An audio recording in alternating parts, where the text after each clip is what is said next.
Lecture quotidienne de la Bible. Jour 188. Ancien Testament. 2 Kings 14 sur 23-29, 2 Kings 15. La 15e année d'Amatzia, fils de Joas, roi de Juda, Jéroboam, fils de Joas, roi d'Israël, régna à Samarie. Il régna 41 ans. Il fit ce qui est mal aux yeux de l'Éternel. Il ne se détourna d'aucun des péchés de Jéroboam, fils de Nébat, qui avait fait pécher Israël.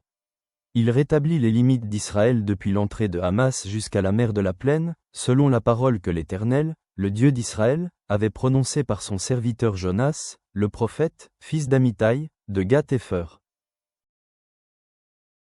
Car l'Éternel vit l'affliction d'Israël à son comble et l'extrémité à laquelle se trouvaient réduits esclaves et hommes libres, sans qu'il y eût personne pour venir au secours d'Israël. Or l'Éternel n'avait point résolu d'effacer le nom d'Israël de dessous les cieux, et il les délivra par Jéroboam, fils de Joas. Le reste des actions de Jéroboam, tout ce qu'il a fait, ses exploits à la guerre, et comment il fit rentrer sous la puissance d'Israël Damas et Hamath qui avaient appartenu à Juda, cela n'est-il pas écrit dans le livre des chroniques des rois d'Israël? Jéroboam se coucha avec ses pères, avec les rois d'Israël. Et Zacharie, son fils, régna à sa place. La 27e année de Jéroboam, roi d'Israël, Azaria, fils d'Amatzia, roi de Juda, régna. Il avait 16 ans lorsqu'il devint roi, et il régna 52 ans à Jérusalem. Sa mère s'appelait Jécolia, de Jérusalem. Il fit ce qui est droit aux yeux de l'Éternel, entièrement comme avait fait Amatzia, son père. Seulement, les hauts lieux ne disparurent point. Le peuple offrait encore des sacrifices et des parfums sur les hauts lieux. L'Éternel frappa le roi, qui fut lépreux jusqu'au jour de sa mort et demeura dans une maison écartée. Et Jotham, fils du roi, était à la tête de la maison et jugeait le peuple du pays. Le reste des actions d'Azaria, et tout ce qu'il a fait, cela n'est-il pas écrit dans le livre des chroniques des rois de Juda? Azaria se coucha avec ses pères, et on l'enterra avec ses pères dans la ville de David. Et Jotham, son fils, régna à sa place.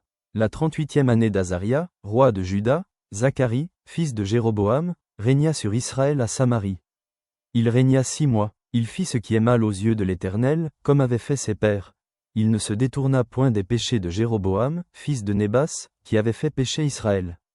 Shalom, fils de Jabesh, conspira contre lui, le frappa devant le peuple, et le fit mourir, et il régna à sa place. Le reste des actions de Zacharie, cela est écrit dans le livre des chroniques des rois d'Israël. Ainsi s'accomplit ce que l'Éternel avait déclaré à Jéhu, en disant, « Tes fils jusqu'à la 4e génération seront assis sur le trône d'Israël. » Shalom, fils de Jabesh, régna la 39e année d'Osia, roi de Juda. Il régna pendant 1 mois à Samarie. Menahem, fils de Gadi, monta de Surtsa et vint à Samarie, frappa dans Samarie Shalom, fils de Jabesh, et le fit mourir, et il régna à sa place. Le reste des actions de Shalom, et la conspiration qu'il forma, cela est écrit dans le livre des chroniques des rois d'Israël. Alors Menahem frappa Tifsak et tous ceux qui y étaient, avec son territoire depuis Surtsa. Il la frappa parce qu'elle n'avait pas ouvert ses portes, et il fendit le ventre de toutes les femmes enceintes. La 39e année d'Azaria, roi de Juda, Menahem, fils de Gadi, régna sur Israël. Il régna 10 ans à Samarie. Il fit ce qui est mal aux yeux de l'Éternel. Il ne se détourna point, tant qu'il vécut, des péchés de Jéroboam, fils de Nébat, qui avait fait pécher Israël. Poul, roi d'Assyrie, vint dans le pays, et Menahem donna à Poul 1000 talents d'argent, pour qu'il l'aidât à affermir la royauté entre ses mains. Menahem leva cet argent sur tous ceux d'Israël qui avaient de la richesse, afin de le donner au roi d'Assyrie. Il les taxa chacun à 50 cycles d'argent. Le roi d'Assyrie s'en retourna, et ne s'arrêta pas alors dans le pays. Le reste des actions de Menahem, et tout ce qu'il a fait, cela n'est-il pas écrit dans le livre des chroniques des rois d'Israël? Menahem se coucha avec ses pères. Et Pékachia, son fils, régna à sa place. La 50e année d'Azaria, roi de Juda, Pékachia, fils de Menahem, régna sur Israël à Samarie. Il régna 2 ans. Il fit ce qui est mal aux yeux de l'Éternel. Il ne se détourna point des péchés de Jéroboam, fils de Nébat, qui avait fait pécher Israël. Pékach, fils de Remalia, son officier, conspira contre lui. Il le frappa à Samarie, dans le palais de la maison du roi, de même qu'Argob et Arié. Il avait avec lui 50 hommes d'entre les fils des Galaadites. Il fit ainsi mourir Pékachia, et il régna à sa place. Le reste des actions de Pékachia, et tout ce qu'il a fait, cela est écrit dans le livre des Chroniques des rois d'Israël. La 52e année d'Azaria, roi de Juda, Pékach, fils de Remalia, régna sur Israël à Samarie. Il régna 20 ans, il fit ce qui est mal aux yeux de l'Éternel. Il ne se détourna point des péchés de Jéroboam, fils de Nébat, qui avait fait pécher Israël. Du temps de Pékach, roi d'Israël, Tiglath-Pilésé, roi d'Assyrie, vint et prit Idjon, Abel-Beth-Maaka, Janoach, Kédesh, Hatzor, Galaad et la Galilée, tout le pays de Nephtali, et il emmena captifs les habitants en Assyrie. Osée, fils d'Éla, forma une conspiration contre Pékach, fils de Remalia, le frappa et le fit mourir. Et il régna à sa place, la 20e année de Jotham, fils d'Ozia. Le reste des actions de Pékach, et tout ce qu'il a fait, cela est écrit dans le livre des Chroniques des rois d'Israël. La seconde année de Pékach, fils de Remalia, roi d'Israël, Jotham, fils d'Ozia, roi de Juda, régna. Il avait 25 ans lorsqu'il devint roi, et il régna 16 ans à Jérusalem. Sa mère s'appelait Jérusha, fille de Tsadok. Il fit ce qui est droit aux yeux de l'Éternel. Il agit entièrement comme avait agi Osias, son père. Seulement, les hauts lieux ne disparurent point. Le peuple offrait encore des sacrifices et des parfums sur les hauts lieux. Jotham bâtit la porte supérieure de la maison de l'Éternel. Le reste des actions de Jotham, et tout ce qu'il a fait, cela n'est-il pas écrit dans le livre des Chroniques des rois de Juda?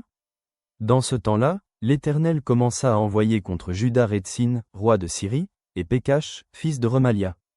Jotham se coucha avec ses pères, et il fut enterré avec ses pères dans la ville de David, son père. Et Acha, son fils, régna à sa place. Nouveau Testament, ACTS 25/23-27, ACTS 26/1-23. Le lendemain donc, Agrippa et Bérénice vinrent en grande pompe, et entrèrent dans le lieu de l'audience avec les tribuns et les principaux de la ville. Sur l'ordre de Festus, Paul fut amené. Alors Festus dit, « Roi Agrippa, et vous tous qui êtes présents avec nous, vous voyez cet homme au sujet duquel toute la multitude des Juifs s'est adressée à moi, soit à Jérusalem, soit ici, en s'écriant qu'il ne devait plus vivre. Pour moi, ayant reconnu qu'il n'a rien fait qui mérite la mort, et lui-même en ayant appelé à l'empereur, j'ai résolu de le faire partir. Je n'ai rien de certain à écrire à l'empereur sur son compte.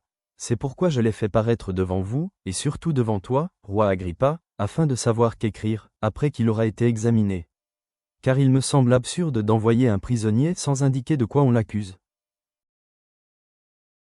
Agrippa dit à Paul, « Il t'est permis de parler pour ta défense. » Et Paul, ayant étendu la main, se justifia en ces termes. « Je m'estime heureux, roi Agrippa, d'avoir aujourd'hui à me justifier devant toi de toutes les choses dont je suis accusé par les Juifs, car tu connais parfaitement leurs coutumes et leurs discussions. Je te prie donc de m'écouter avec patience. Ma vie, dès les premiers temps de ma jeunesse, est connue de tous les Juifs, puisqu'elle s'est passée à Jérusalem, au milieu de ma nation. Ils savent depuis longtemps, s'ils veulent le déclarer, que j'ai vécu pharisien, selon la secte la plus rigide de notre religion. Et maintenant, je suis mis en jugement parce que j'espère l'accomplissement de la promesse que Dieu a faite à nos pères, et à laquelle aspirent nos 12 tribus, qui servent Dieu continuellement nuit et jour. C'est pour cette espérance, ô roi, que je suis accusé par des Juifs. Quoi? Vous semble-t-il incroyable que Dieu ressuscite les morts?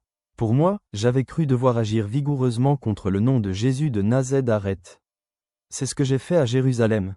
J'ai jeté en prison plusieurs des saints, ayant reçu ce pouvoir des principaux sacrificateurs, et, quand on les mettait à mort, je joignais mon suffrage à celui des autres.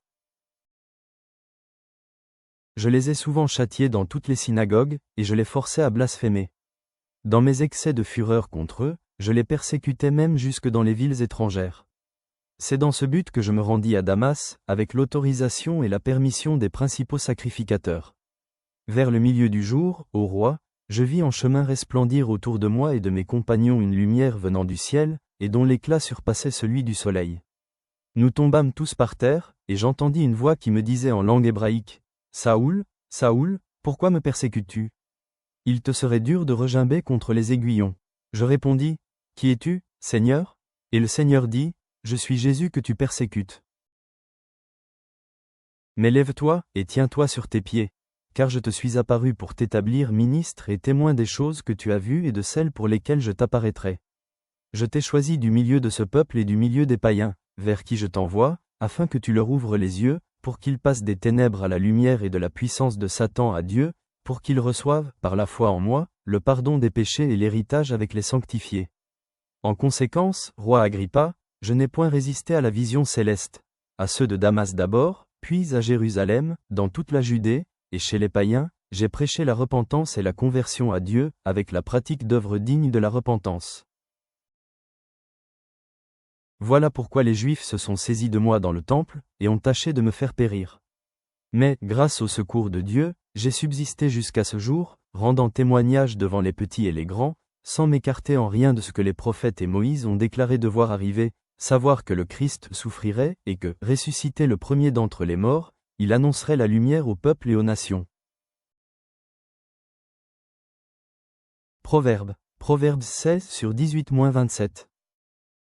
L'arrogance précède la ruine, et l'orgueil précède la chute. Mieux vaut être humble avec les humbles que de partager le butin avec les orgueilleux. Celui qui réfléchit sur les choses trouve le bonheur, et celui qui se confie en l'Éternel est heureux. Celui qui est sage de cœur est appelé intelligent, et la douceur des lèvres augmente le savoir. La sagesse est une source de vie pour celui qui la possède, et le châtiment des insensés, c'est leur folie. Celui qui est sage de cœur manifeste la sagesse par sa bouche, et l'accroissement de son savoir paraît sur ses lèvres. Les paroles agréables sont un rayon de miel, douces pour l'âme et salutaires pour le corps. Telle voie paraît droite à un homme, mais son issue, c'est la voie de la mort. Celui qui travaille, travaille pour lui, car sa bouche l'y excite. L'homme pervers prépare le malheur, et il y a sur ses lèvres comme un feu ardent.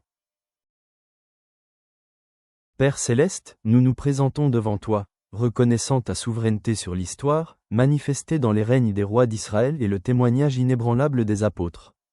De même que tu as guidé les dirigeants d'autrefois, puissions-nous chercher ta sagesse dans nos propres décisions, nous souvenant que l'orgueil mène à la chute, tandis que l'humilité ouvre la porte à ta grâce.